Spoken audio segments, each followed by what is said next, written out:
آپ نے سنا ہوگا حضور نے سورہ رحمان کے بارے میں فرمایا ہے سورۃ الرحمان عروس القرآن. یہ سورہ رحمان جو ہے یہ قرآن کی دلہن ہے.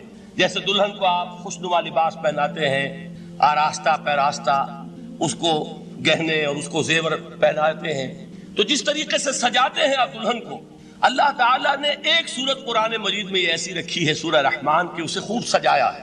اس میں الفاظ کا در و بست، اس کا اپنا ایک ڈیوائن میوزک ہے. وہ تو اللہ تعالیٰ قراء جو ہے خاص طور پر مصر کے قراء، اللہ تعالیٰ ان پر رحمت نازل فرمائے، ان کی خطاؤں سے درگزر کرے. جس طرح قرآن کے انٹرنسک میوزک کو انہوں نے واضح کیا ہے. واقعہ یہ ہے کہ اگر یہ لوگ نہ ہوتے، شیخ عبد الباسط محمد عبد الصمد، شیخ محمود خلیل الحسنی، یہ لوگ کہ جنہوں نے قرآن کے اس غنا میوزک، یہ لفظ جو ہے آپ حیران نہ ہو کہ میں یہ کوئی شاید توہین کر رہا ہوں قرآن کی، حضور نے یہ لفظ استعمال کیا ہے. تغنو، اس قرآن کو اچھی سے اچھی خوشلحانی کے ساتھ پڑھو.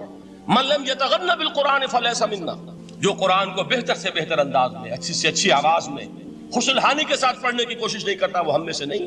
بلکہ ایک مرتبہ حضور رات کے وقت آپ گشت پر تھے اپنے ساتھیوں کے حالات معلوم کرنے کے لیے. حضرت ابو موسیٰ اشعری رضی اللہ تعالیٰ عنہ ایک صحابی ہیں، ان کے گھر کے پاس سے گزر ہوا، وہ رات کو تہجد پڑھ رہے تھے، کھڑے ہوئے کیف کے عالم میں قرآن تلاوت کر رہے ہیں. حضور کو بہت پسند آئی ان کی قرات، کافی دیر تک وہاں کھڑے سنتے رہے. اب انہیں کیا پتا کون سن رہا ہے. بالکل اسی طرح سمجھ لیجئے ایک بات یاد آئی ہے، حضور فرماتے ہیں کہ جس طرح کان لگا کر اللہ قرآن کو سنتا ہے کسی چیز کو نہیں سنتا. ہمیں نظر نہیں آتا نا، ہمیں معلوم نہیں ہے، ہم قرآن پڑھ رہے ہیں تو سننے والا کون ہے؟ سب سے زیادہ کان لگا کر خود اللہ. یہاں اس لیے مجھے یاد آیا کہ ابو موسیٰ اشعری کو کیا پتا تھا کہ کون سن رہا ہے. وہ اپنی کیفیت میں نماز میں تہجد میں قرآن کی تلاوت کر رہے تھے، اور ظاہر بات ہے ان کے گھر ایکڑوں میں بنے ہوئے نہیں تھے، ایک ایک کمرہ، ایک ایک کوئی حجرہ، ایسے تو گھر تھے نا صحابہ کے. لہذا حضور پاس سے گزرے، آواز آئی، کافی دیر سنتے رہے. اس کے بعد آپ تشریف لے گئے، صبح فجر میں ملاقات ہوئی تو حضور نے تحسین کے انداز میں فرمایا یا ابا موسیٰ انک قد اوتیت مزمارا من مزامیر آل داؤد. اے ابو موسیٰ، تمہیں تو آل داؤد کے سازوں میں سے ایک ساز اللہ نے عطا فرما دیا. جس طرح حضرت داؤد لہن داؤدی مشہور ہے کہ جب وہ پچھلے پہر رات کو حمد کے ترانے الاپتے تھے، قرآن میں ہے کہ پرندے شامل ہو جاتے تھے ساتھ، اور پہاڑ وجد میں آتے تھے، پہاڑ بھی ان کے ساتھ شریک ہوتے تھے. تو جس طرح کا اللہ نے ان کو لہن عطا فرمایا تھا، حضور نے تحسین کے انداز میں فرمایا ہے ابو موسیٰ اشعری، اللہ نے تمہیں بھی آل داؤد کے سازوں میں سے ایک ساز عطا فرمایا ہے. بہرحال قرآن مجید کا جو یہ میوزک ہے، قرآن کے الفاظ کا جو حسن ہے، جہاں تک حسن معنوی ہے وہ تو ہر لفظ میں ہے، لیکن یہ حسن ظاہری، حسن صوتی، حسن لفظی، یہ اپنے کلائمیکس پر آپ کو نظر آئے گا سورہ رحمان. لیکن قرآن میں یہ سورت اس اعتبار سے بھی ممتاز ہے، اس کی 4 آیات پر ذرا توجہ کریں گے، عجیب حقائق سامنے آئیں گے.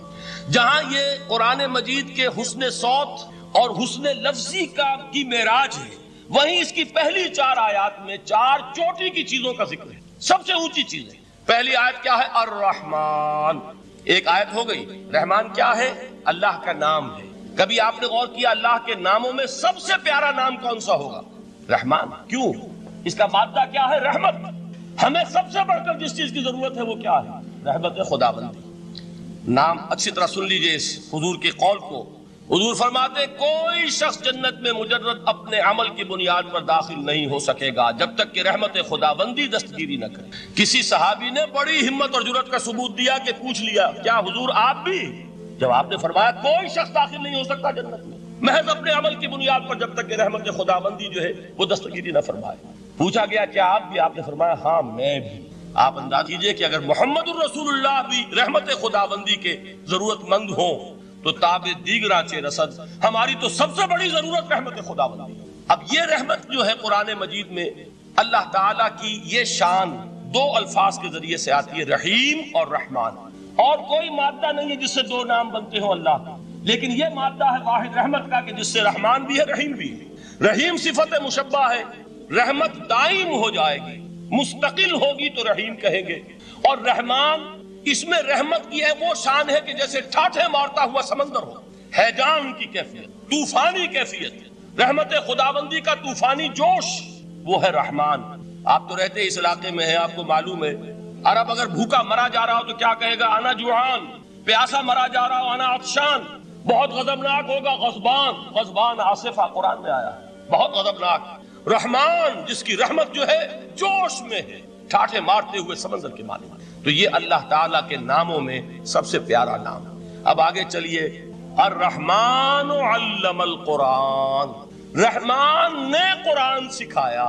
رحمت خداوندی کا سب سے بڑا مظہر، رحمان کی رحمانیت کا سب سے بڑا مظہر قرآن ہے. ان میں جو منطقی ربط ہے اس کو سمجھتے جائیے.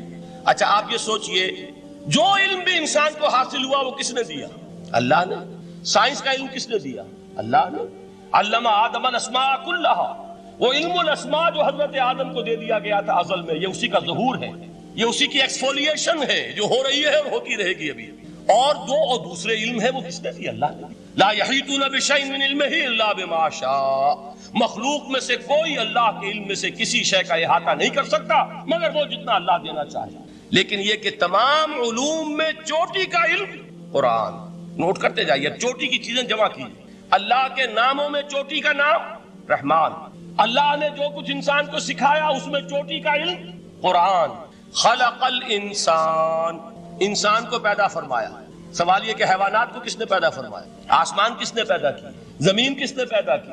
فرشتے کس نے پیدا کی؟ کیا مطلب خلق الانسان؟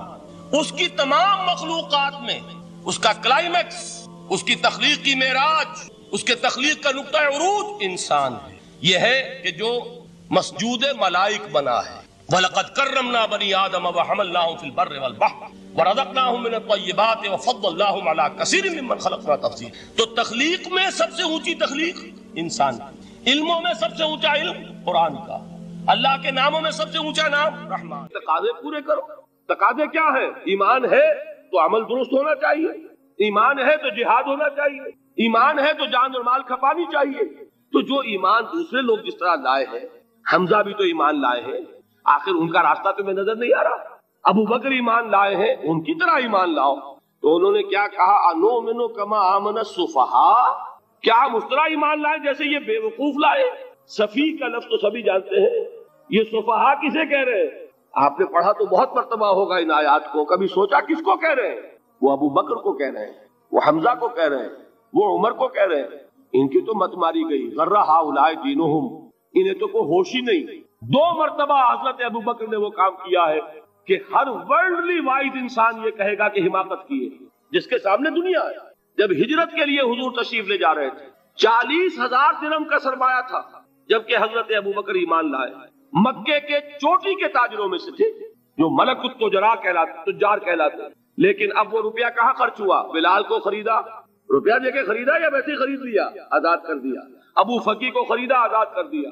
6 ہیں غلام اور کنیزیں محمد رسول اللہ پر ایمان لانے والے جن کو ابو بکر نے اپنے پیسے سے خریدا اور آزاد کیا. یہ روپیہ تو پگھل رہا ہے نا.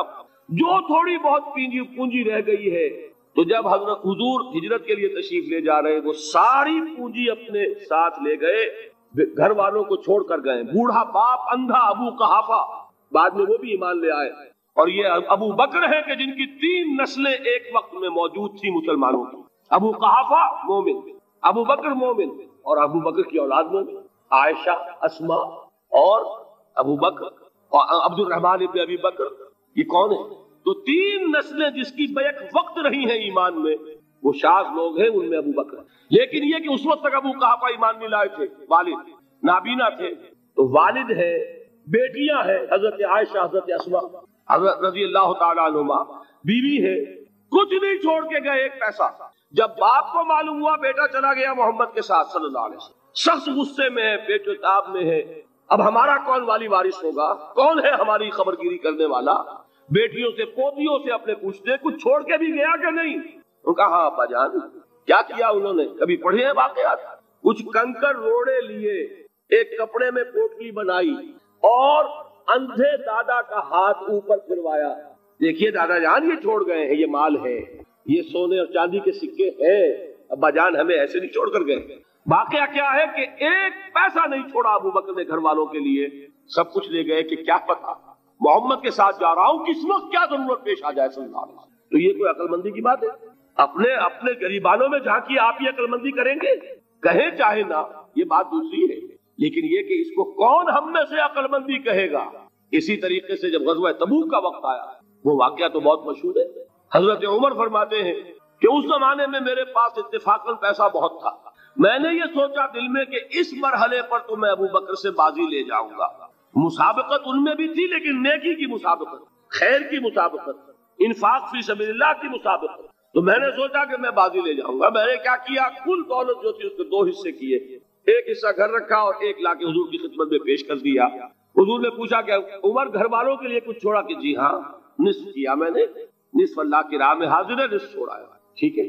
اب وہ آئے ابو بکر, پوچھا حضور نے ابو بکر گھر والوں کے لیے کچھ چھوڑا, کہ نہیں, صدیق کے لیے ہے خدا کا رسول بس, گھر میں اللہ اور اس کے رسول کے نام کے سوا کچھ نہیں تھے. یہی ہے نا, پروانے کو چراغ ہے, بلبل کو پھول بس, اور صدیق کے لیے ہے خدا کا رسول بس, مجھے گھر والوں کے لیے کچھ نہیں چاہیے. یہ کام جو ہے تو یہ جن کا ہم اس وقت ذکر پڑھ رہے ہیں منافقین, ان کے نزدیک حماقت تھی یا عقل مندی تھی, یہ سمجھداری تھی یا بے وقوفی تھی؟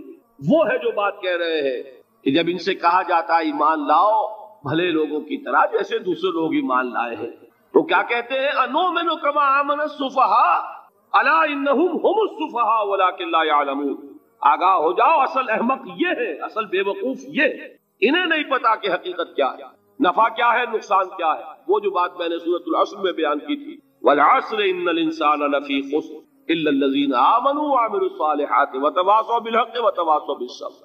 جس کے ذہن اور قلب پر یہ صورت کندہ ہو جائے گی, اس کے نزدیک عقل مندی یہ ہے کہ سب کچھ اللہ کی راہ میں لگا دو. جس کے دل میں یہ بات بیٹھی نہیں, اس کے لیے عقل مندی یہ ہے کہ بچا بچا کر رکھو, چھپا چھپا کر رکھو, سنبھال سنبھال کر رکھو. عقل مندی کا اس میں تقاضا کچھ اور, اس میں تقاضا کچھ اور. لیکن یہاں بھی فرمایا ولکن لا یعلمون, انہیں ابھی علم نہیں ہے اس کا. اس سے پہلی آیت میں بھی فرمایا ولکن لا یشعرون, انہیں شعور نہیں ہے. دیکھیے میں آپ کو بتا رہا تھا, یہ وہ غیر شعوری نفاق ہے, یہ بڑھتا چلا جا رہا ہے. پہلے جھوٹا بہانہ تھا, پھر جھوٹی قسمیں ہوئی, پھر دشمنی ہو گئی صادق الایمان, جو جان اور مال لگا رہے ہیں, نچھاور کر رہے ہیں پروانہ وار, اللہ پر, اللہ کے دین کے اوپر نثار کر رہے ہیں اپنے آپ کو, ان سے عداوت, ان سے دشمنی, ان کا بغض, یہ 3rd سٹیج تک پہنچ گئے. اب بھی وہ اپنے آپ کو منافق نہیں سمجھتے, وہ سمجھتے عقل مند تو ہمیں, یہ تو بے وقوف ہے. ہم ہیں اصل میں بھائی, سمجھ کے چلنا چاہیے, تیل دیکھنی چاہیے, تیل کی دھار دیکھنی چاہیے, دائیں بائیں دیکھنا چاہیے, حفاظت کا بھی خیال ہونا چاہیے. یہ ساری چیزیں تو عقل مندی ہے نا دنیا کے اعتبار سے. تو وہ تو انہیں بے وقوف سمجھ رہے ہیں, اپنے آپ کو منافق کہاں سمجھیں گے؟ چاہیے ٹھیک ہے بھائی, دین بھی چاہیے لیکن دنیا کی فکر بھی چاہیے کہ نہیں؟ یہ آپ کہتے ہیں کہ نہیں کہتے ہیں؟ یہ تو بات آپ نے بہت دفعہ سنی بھائی, ٹھیک ہے دین بھی ہونا چاہیے لیکن دنیا بھی تو ہونی چاہیے کہ نہیں؟ یہ ہے سمجھ دنیا کی, یہ ہمارے معیارات ہیں. یہی وجہ ہے کہ دین ذلیل سے ذلیل تر ہو رہا ہے. دین وہ جو میں نے حال ہی کے اشعار سنائے تھے کہ پستی کا کوئی حد سے گزر نہ دیکھے, اسلام کا گر کر نہ ابھر نہ دیکھے, مانے نہ کبھی کہ مد ہے ہر جذر کے بعد دریا کا ہمارے جو اتر نہ دے. یہ دریا چڑھا کب تھا؟ جب صحابہ کرام نے وہ فینیٹسزم جس کو آج ہم کہیں گے, اس کا جب مظاہرہ کیا, اس کا ثبوت دیا, دامے درمے سخنے, جان مال تن دھن سب لگا دیا, تو اللہ کے دین میں بہار آ گئی, رونق آ گئی, دین کا غلبہ ہو گیا. اور جب ہم اپنے سمجھ کر رکھیں گے تو ظاہر بات ہے کہ اس کا تو پھر جو حشر ہوگا وہ وہی. دین میں کمزوری, ہماری دنیا جو ہے پھل رہی ہے, پھول رہی ہے, دین جو ہے وہ کمزور ہوتا چلا. یہ ہے 3rd سٹیج اس نفاق کی, کہ جس کے بعد اب کوئی امکان واپسی کا نہیں. یہ غیر شعوری نفاق, جان لیجئے کہ یہ نہیں ہے کہ ماضی ہی ماضی میں تھا, اب اس کا کوئی امکان نہیں. یہ نہ سمجھیے, اب بھی یہ نفاق جو ہے, یہ میں بتا دوں آپ کو, ایک عام آدمی ہے, دین کا تقاضا ہی سامنے نہیں ہے, اسے پتہ ہی اتنا ہے کہ اللہ کے دین کا تقاضا نماز روزہ, وہ نماز روزہ کر رہا ہے, اس پر نفاق کا حملہ نہیں ہوگا. اس کو آپ کہہ دیں کہ اس کی سمجھ کم ہے, اس کا شعور کم ہے, اسے پتہ نہیں ہے, دین کے تقاضوں سے واقف نہیں ہے, وہ بچا ہوا ہے, وہ محفوظ ہے. وہ جو میں نے آپ سے کہا تھا پرسوں, اور ایک صاحب نے جواب دیا مجھے بعد میں کہ آج آپ نے جو بات کہی ہے تو کل لوگ کم آئیں گے. آپ نے ڈرا دیا کہ یہ جو تقاضے دین کے سامنے آ رہے ہیں تو اس سے ذمہ داری بڑھ رہی ہے. اب جس نے سمجھ لیا ہے پھر پیچھے رہے, وہ نفاق کے خطرے میں ہے. جسے سمجھ ہی نہیں ہے وہ پھر بھی کوئی نہ کوئی عذر پیش کر سکے گا کہ اللہ ان مولویوں سے پوچھ جنہوں نے ہمیں بتایا نہیں, انہوں نے تو دین کے تقاضے ہمیں یہ بتائے نہیں, انہوں نے تو ہمیں نور اور بشر میں چکر دے کے لڑائے رکھا, ان سے پوچھ. اصل سے مجرم جو ہے وہ یہ ہے, وہ واقعہ یہ ہے کہ کسی درجے میں بچیں گے کہ دین چاہتا کیا ہے, دین کے تقاضے کیا ہے, توحید کی حقیقت کیا ہے, شرک کی حقیقت کیا ہے. اس کی طرف اگر توجہ ہی نہیں دلائی جا رہی اور اس غریب کو پتہ ہی نہیں, اسے پتہ ہی صرف یہ ہے کہ کھڑے ہو کر سلام پڑھنے میں اتنا فائدہ ہوتا ہے، وہ پڑھ رہا ہے بیچارہ. لہذا اس کا معاملہ آسان ہے بنسبت اس شخص کے کہ جس کے سمجھ میں آ گیا ہو، بات اس نے پالی ہو. دین یہ چاہتا ہے، دین اپنا غلبہ چاہتا ہے. علامہ اقبال نے غالب پر ایک جو نظم لکھی ہے باغ درا میں ہے، اس کا ایک شعر بڑا پیارا ہے. گیسوئے اردو ابھی منت پذیر شانہ ہے، شمع یہ سودائی یہ دل سوزی یہ پروانہ ہے. یہ دین جو ہے یہ تو چاہتا ہے کہ اہل ایمان پروانہ وار اس شمع پر نثار ہو، جانے لگا دے، گردنیں کٹوا دے. وَلَا تَقُولُوا لِمَنْ يُقْتَلُ فِي سَبِيلِ اللَّهِ أَمْوَاتٌ بَلْ أَحْيَاءٌ وَلَكِنْ لَا تَشْعُرُونَ. اور اگر اس سے پیچھے ہٹیں گے، قدم پیچھے ہٹا نہیں کہ نفاق کی زد میں آئے نہیں. وہ نفاق کی پہلی stage, second stage, third stage وہاں پہنچ گئے، واپسی نہیں. اس کے لیے ایک اور دو آیات میں چاہتا ہوں کہ اس سے اس حقیقت کو اور سمجھ لیں اچھی طرح تاکہ کوئی اشکال نہ رہ جائے. ایک آیت تو میں نے شروع میں پڑھی تھی، ایک نہیں ہے یعنی ایک جگہ سے سورہ عنکبوت، اور ایک آیت ہے سورہ حج کی، وہ میں نے شروع میں تلاوت نہیں کی. سورہ حج کی آیت دیکھیے، اس قدر پیاری آیت ہے. دوسرے رکوع کے اندر آپ کو آیت ملے گی، سورہ حج 17ویں پارے میں ہے، نصف کے بعد شروع ہوتی ہے، اور اس کے دوسرے رکوع وَمِنَ النَّاسِ، اور لوگوں میں سے کچھ ایسے بھی ہیں مَن يَعْبُدُ اللَّهَ عَلَى حَرْفٍ، جو اللہ کی بندگی کرنا چاہتے ہیں کنارے پر کھڑے ہو کر. ایک ہے منجدھار میں کودنے والے کہ ہر جباد آباد ماں کشتی دراب انداختے، جیسے کہ طارق نے کیا تھا. ادھر ساحل اندلس پر قدم رکھا، ادھر کشتیوں میں آگ لگا دی کہ کسی کے دل میں خیال ہی نہ آئے کہ واپسی بھی ہے. کوئی کسی کے ذہن میں سوال ہی پیدا نہ ہو کہ اب گھر واپس جانا ہے. طارق چمر کنارے اندلس سفینہ سو، گفتند کارے تو رہے عقل و خرد خطاس. دیکھیے وہی عقل اور بے وقوفی والی بات آ گئی. لوگوں نے کیا یہ طارق کیا کیا، عقل مندی کی روح سے تو یہ غلطی کی تم نے. عقل تو یہ سکھاتی ہے کہ ذرا سنبھل کر چلو، جذبہ یہ کہتا ہے کہ نہیں، واپسی کا کوئی سوال. اس نے اقبال نے یہی نقشہ کھینچا ہے کہ بے خطر کود پڑا آتش نمرود میں عشق، عقل ہے محو تماشائے لبے بام ابھی. عقل تو کودنے کا مشورہ نہیں دیتی، جذبہ اور عشق اور محبت جو ہے وہ کہتا